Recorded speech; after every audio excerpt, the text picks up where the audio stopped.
하나님께서 우리 실로암의 찬양을 받으신 줄로 믿습니다. 우리가 매년 어린이 주일 때, 어린이날 때 보면은 미아 신고소가 이제 바쁩니다.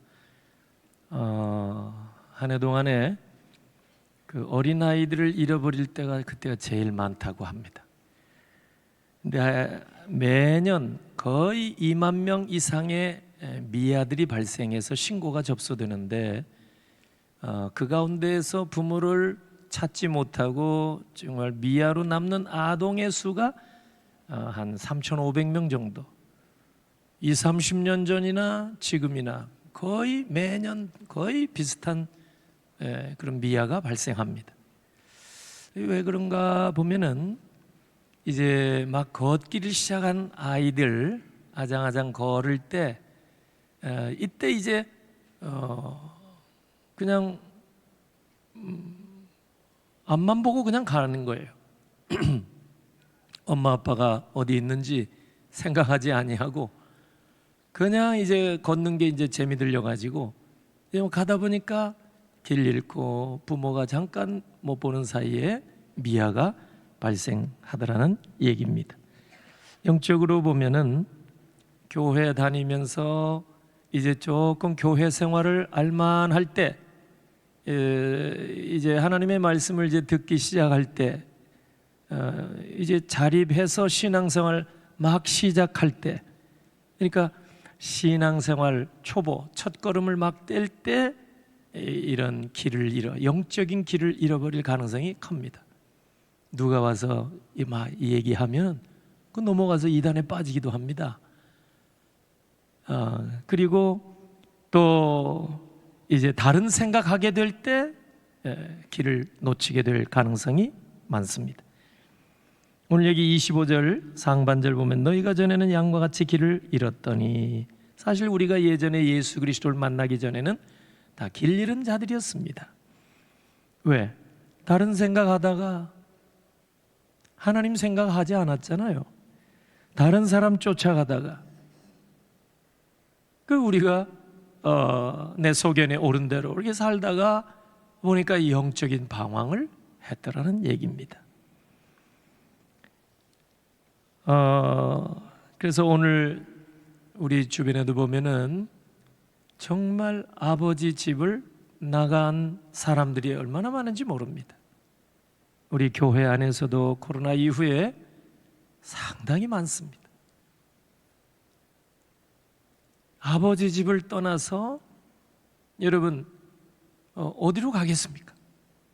아버지 집을 떠나서. 짐승들도 보면 집 나온 이런 짐승들은요, 이런 반려견이라도 얼마나 몰골이 참 추합니까? 하물며 사람 집 나와서 여러분 노숙 생활을 하거나 구걸 생활하거나 얼마나 참 안타까운 모습입니까? 아버지 집을 떠난 사람, 우리 주님이 얼마나 민망하게 지금 성경에 보면 불쌍히 여기고 계시는지 우리가 이제 그런 마음을 가져야 됩니다. 영적 추수의 계절이 왔습니다. 다음 달 10일 날 우리가 행복나눔주일 초청주일을 갖게 되는데 집 나간 사람들을 인도해야 될 사명이 우리에게 있습니다. 내 형제요, 자매, 아버지 집 나간 사람들 우리가 다시 불러드려야 되지 않겠습니까? 우리도 과거에는 다 길 잃어버렸던 자들이야 그 말이에요. 그리고 하반절 25절 하반절 보면 이제는 너희 영혼의 목자와 감독이 되신 이에게 돌아왔느니라. 할렐루야. 우리가 돌아왔어요. 그러므로 아직도 돌아오지 못하고 있는 많은 분들을 우리가 강권해서 아버지 집에 인도해야 될 줄로 믿습니다. 전에는 생명의 길을 잃어버렸던 우리들이었지만 이제는 우리 영혼의 목자와 감독이 되신 우리 주님 앞에 우리가 왔으니 얼마나 우리가 감사한 일이에요. 이 기쁨을, 이 행복을 우리 많은 집 나간 사람들에게도 이렇게 누릴 수 있도록 우리가 힘써야 합니다. 예수님을 내 인생의 목자로 삼으시고 또 내 인생의 감독으로 삼으시고 내 영혼의 목자 되신 예수님을 따라가시는 여러분들이 다 되시기를 주님의 이름으로 축원합니다. 오늘 저는 두 가지로 나누어 말씀을 드리고자 합니다. 첫째는 주님이 내 영혼의 목자이신 줄로 믿습니다. 내 영혼의 목자. 목자는 양들을 잔잔한 물가 푸른 풀밭으로 인도하시는 사람입니다. 시편 23편 1절에 보면 목자 출신이었던 다윗이 고백하기를 여호와는 나의 목자시니 내게 부족함이 없으리로다. 주님은 우리에게 선한 목자가 되심으로 항상 좋은 곳으로 또 항상 좋은 곳으로 우리를 인도해 주시고 채워 주실 줄로 믿습니다. 주님은 우리를 막 사정없이 막 몰아붙이는 당신의 계획대로 막 이렇게 하시는 분이 아닙니다. 주님은 언제나 우리를 사랑으로 인도하시고 그리고 사탄은 우리를 몰아붙인다고 그랬어요. 주님은 목자이니까 선한 목자 우리를 보살펴 주시고 돌봐주시고 사탄은 우리를 몰아붙여서 악의 길에 빠지게 합니다. 하나님과 멀어지게 합니다. 예수님은 우리 인생의 목자와 감독이 되셔서 우리에게 정말 푸른 풀밭 푸른 초장 쉴만한 물가 안식의 자리로 인도하시는 분이십니다. 마태복음 11장 28절 수고하고 무거운 짐진 자들아 다 내게로 오라 내가 너희를 쉬게 하리라. 여러분 누가 내 인생의 방향타를 붙잡고 있는가에 따라서 내 인생이 순항할 수도 있고 반대로 난항으로 말미암아 인생의 방황을 할 수도 있습니다. 그러나 인생의 방황은 목자 되신 예수 그리스도를 만나게 되면은 내 영혼의 목자로 이렇게 모시게 되면은 그 순간부터 우리 인생의 방황은 확실하게 끝나게 될 줄로 믿습니다. 예수님께서 이스라엘 백성들이 목자 없는 양같이 유리하며 방황하는 모습을 보셨을 때 그 마음에 민망한 마음이 들었습니다. 마태복음 9장 36절 무리를 보시고 불쌍히 여기시니 불쌍히 여겼다 그랬어요. 이전에 개역 성경에 보면은 민망히 여기시니 그렇게 번역을 해놨어요. 이는 이유죠. 그들이 목자 없는 양과 같이 고생하며 기진함이라. 여러분 세상에 많은 사람들이 인생은 고해다 원래 이 땅의 삶이 괴롭다 이렇게 얘기를 하잖아요. 그럼 목자가 없는 삶을 그렇게 얘기하는 거예요. 인생의 목자, 내 영혼의 목자와 감독이 계시면 그런 고백을 안 해요. 설사 고난이 와도 시련이 와도 다윗이 우리보다 훨씬 고난을 많이 겪은 사람이에요. 죽음의 고비를 얼마나 많이 넘겼습니까? 그럼에도 불구하고 여호와는 나의 목자시니 내게 부족함이 없으리로다. 할렐루야. 그게 진정한 믿음의 사람의 고백이 아니겠습니까? 선한 목자이신 예수 없는 인생은 유리하며 방황할 수밖에 없다는 거예요. 1600년 전에 전 세계 교회를 지도했던 어거스틴, 이분은요 철학적으로나 신학적으로나 영적으로 인생의 방황을 참 많이 한 사람입니다.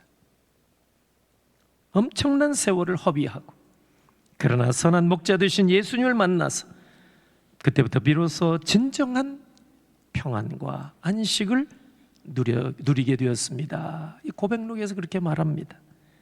그래서 초대교회와 종교개혁 시대 그 중간에 가장 존경받는 영적 지도자로 아름답게 귀하게 쓰임 받았습니다. 내 인생의 목자가 누구냐에 따라서 그 인생의 그 결과가 달라진다 이 말이죠. 두 번째, 주님은 내 영혼의 감독이신 줄로 믿습니다. 주님이 감독이에요. 여러분, 야구나 축구 같은 운동 경기 보세요. 감독의 사인이 없는데 선수들이 함부로 공을 던지거나 함부로 공을 찰 수가 없어요. 우리가 주님을 내 영혼의 감독으로 인정한다면 항상 우리는 손끝을 봐야 돼. 주님의 손끝을 봐야 돼. 주님이 뭐라고 사인하는가? 이 제가 이제 비유로 얘기하는 거지만 주님이 뭐라고 말씀하시는가? 이걸 보는 거예요.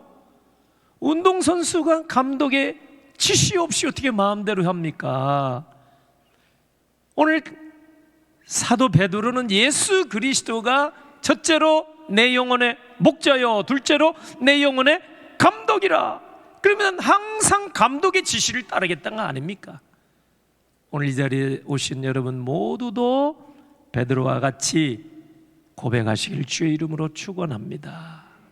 주님이 내 영혼의 목자요, 둘째 내 영혼의 뭐요?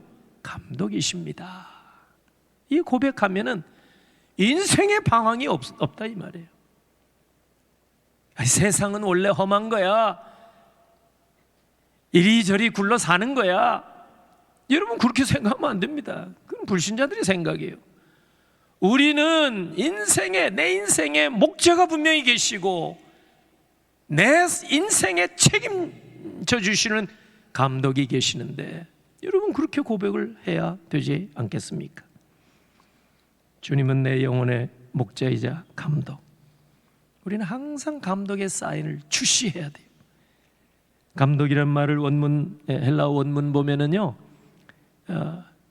영혼을 돌보는 자 이렇게 나옵니다. 에피스코포스. 이 말을 그대로 지금 천주교도 쓰고요, 또 성공회도 쓰고요, 뭐 개신교에도 쓰는 교단이 있긴 합니다. 교파도 감독, 비숍이라고 부르기도 합니다. 성경에서 나온 말이에요. 원문에서 나온 말이에요. 영혼을 돌보는 사람. 하나님에게 자녀에게는 영혼을 돌봐줄 분이 필요합니다. 영혼을 돌봐. 여러분 어린 아이들부터 여러분 다 장성해도 부모가 다 도와주잖아요. 돌봐주고 끝까지 60된 자녀에게도 80된 부모가 늘 마음 쓰잖아요. 우리 영혼의 목자와 감독자는 우리 주님밖에 없는 줄로 믿으시기를 바랍니다. 그럼 항상 주님의 인도하심과 돌보심을 받아야 되는 겁니다. 그래야 우리가 유리하거나 방황이 없는 인생을 살게 됩니다. 다윗은 시편 23편 4절에 고백하기를 내가 사망의 음침한 골짜기로 다닐지라도 해를 두려워하지 않을 것은 주께서 나와 함께 하심이라. 주의 지팡이와 주의 막대기가 나를 안위하시나이다. 목동 출신 다윗이니까 이런 고백을 하겠죠. 지나온 삶을 돌아보니까 하나님께서 정말 목자처럼 지팡이로 인도해 주시고 막대기로 악한 짐승을 몰아쳐 주신 것처럼 나의 대적을 다 하나님이 물리쳐 주셨습니다. 이 고백 아니겠습니까? 다윗의 목자가 되셨던 주님은 오늘 저와 여러분의 영혼의 목자가 되어주시고 나아가서 영혼의 감독이 되어주실 줄로 믿으시기를 바랍니다. 그래서 우리 앞에 앞길을 분간할 수 없을 때 지팡이로 인도하시고 우리를 공격하고 우리를 해하려고 하는 많은 대적들도 주의 막대기로 물리쳐 주실 줄로 믿으시기를 바랍니다. 목동 출신 평신도 설교자인 필립 켈러가 양과 목자라는 책에서 이런 얘기를 했습니다. 목자는 아침마다 양들을 데리고 높은 곳으로 올라가서 가장 좋은 꼴을 먹이고 골짜기길을 다니면서 양들에게 물을 먹입니다. 이렇게 글을 썼어요. 목동 출신이라 이분도 목자 출신이에요. 근데 왜 좋은 길로 하두고 왜 골짜기 길을 택할까? 그분은 이렇게 얘기합니다. 그 골짜기가 사실은 양들을 위한 고속도로입니다. 이 켈러 얘기예요. 실제로 양들을 키워본 사람이에요. 높은 곳에 올라가야 신선한 꼴을 먹일 수가 있습니다. 항상 그리고 골짜기 길을 갈 때 항상 거기는 물이 있어요. 중동 지방에 물 만날 곳이 여러분 흔치가 않습니다. 근데 골짜기로 갈 때 물이 있는 거예요. 조금만 파도 물이 나오고. 그래서 우리 생각에는 왜 이 험한 골짜기로 인도하느냐? 그래서 다른 길로 가버리면 망하는 거예요. 죽을 수 있어요. 목자가 인도하는 길을 따라갈 때 그 길이 비록 험한 길이라고 보일지 모르지만 생명의 길이 될 줄로 믿습니다. 결론, 내 인생의 목자와 감독이신 예수님을 바라보시는 여러분 되시길 주의 이름으로 축원합니다. 예수님을 바라보자. 히브리서 12장 2절, 믿음의 주요 온전하게 하시는 이 예수를 바라보자. 왜? 내 영혼의 목자, 인도자, 그리고 감독자, 감독. 그러므로 항상 우리는 주님의 양된 우리는 목자이신 예수님을 항상 주시하시고 주목하셔서 그분의 말씀대로 끝까지 인생길 달려가신 여러분 되시길 주의 이름으로 축원합니다. 우리가 주의 양이기 때문에 그렇습니다. 주의 양들은 오늘 우리는 선한 목자, 요한복음 10장 11절, 선한 목자 그리고 감독 되신 예수님 바라보시면서 주님이 우리에게 항상 보내주는, 때로는 위기에 처했을 때 이거 사인, 그걸 봐야 됩니다. 언제나 목자와 감독이 되신 주님이 보내시는, 수시로 보내시는 그 신호와 사인, 하나님의 말씀에 있는 겁니다. 주목하셔서 정말 오늘 우리 이 세상의 험한 삶 속에서도 언제나 감사가 넘치고 은혜가 넘치는 풍성한 삶을 끝까지 살아가시는 여러분 다 되시기를 우리 주 예수 그리스도의 이름으로 축원합니다. 기도하겠습니다. 하나님 아버지, 주의 크신 은혜, 주의 크신 자비, 주의 크신 긍휼 감사드립니다. 금년도 이제 추수의 계절 지금까지 하나님께서 그 어려운 일마다 때마다 지켜주시고 주의 지팡이로 여기까지 인도하시고 주의 막대기로 악한 영들의 공격을 다 물리쳐 주셔서 오늘 영광의 자리에 우리가 다 나와 살아계신 아버지께 감사 영광 올리게 하시니 감사합니다. 평생토록 주께서 선한 목자로 우리를 인도하시고 우리를 지도하시고 감독하여 주사 이 세상 험한 삶, 험한 인생의 길일지라도 늘 감사가 넘치게 하여 주시옵소서. 오늘 주신 말씀 마음에 담고 우리의 남은 삶을 전적으로 주님 의지하고 목자와 감독이신 주님 따라 살아갈 수 있도록 복내려 주옵소서. 정성으로 준비한 예물 이 시간 아버지께 올립니다. 사랑하는 아들 목사 임직 받고 감사하여 강단 하나 올립니다.